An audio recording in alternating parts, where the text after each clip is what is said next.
కోయిరా municipal elections బరిలో TRS అభ్యర్థిగా direct chairman అభ్యర్థిగా ఉన్నటువంటి కట్టా స్వరూపరాణి గారు మనతో ఉన్న ప్రస్తుతం.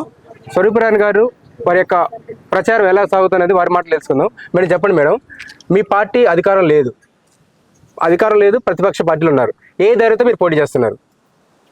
మాకున్న కేసీఆర్ గారి నాయకత్వం మీద మాకున్న నమ్మకంతో, మన పువ్వాడ అజయ్ గారి మీద ఉన్న నమ్మకంతో మేము ధైర్యంగానే బరిలోకి దిగామండి. అందులో సందేహం ఏమీ లేదు.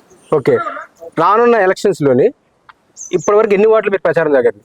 దగ్గర 20 వార్డులు చేసాము. 20 వార్డుల నుంచి ప్రచారం మీకు స్పందన ఎలా ఉంది? చాలా బాగుందండి.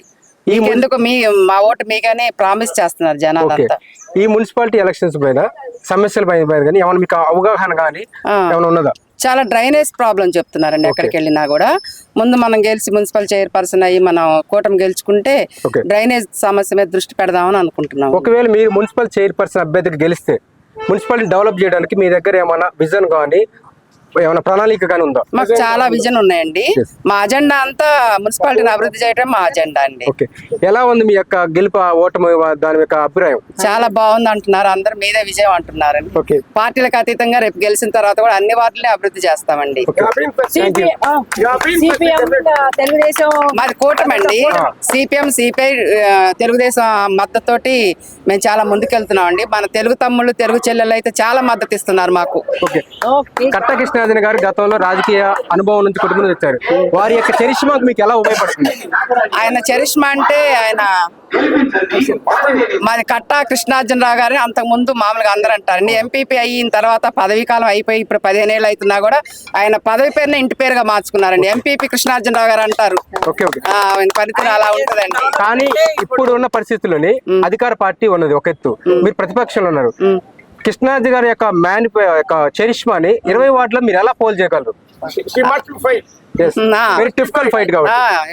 మేము ధైర్యంగానే ఎదుర్కొంటున్నామండి, ధైర్యంగానే ముందుకు వచ్చాము. ఎందుకంటే అధికార పార్టీతో ఉన్న ప్రభుత్వంతో మీరు ప్రతిపక్షంలో పోటీ చేస్తున్నారు కాబట్టి. ఇప్పుడు సార్ అది ఓటర్ల అభిప్రాయాన్ని ఎవరు ప్రభావితం చేయలేరు. అధికార పార్టీలో ఉన్నంత మాత్రం ఓటర్లు ప్రభావితం చేయలేరు, కొనలేరు, లోపరుచుకోలేరు.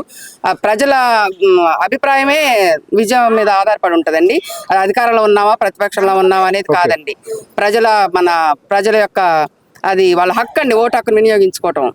మేము అక్కడికి వెళ్తే జనాలు ఇచ్చే రెస్పాన్స్ ఏంటంటే మున్సిపాలిటీని ప్రక్షాళన చేయాలంటున్నారండి. ఒకటే ఒక మాట, మున్సిపాలిటీ ప్రక్షాళన జరగాలి అంటున్నారు. మేము అదే కాన్ఫిడెన్స్ తోటి ముందుకెళ్తున్నాము, ప్రక్షాళన చేసి చూపిస్తాం. స్వరూపరాణి గారు 5వ వార్డు బరిలో ఉన్నారు.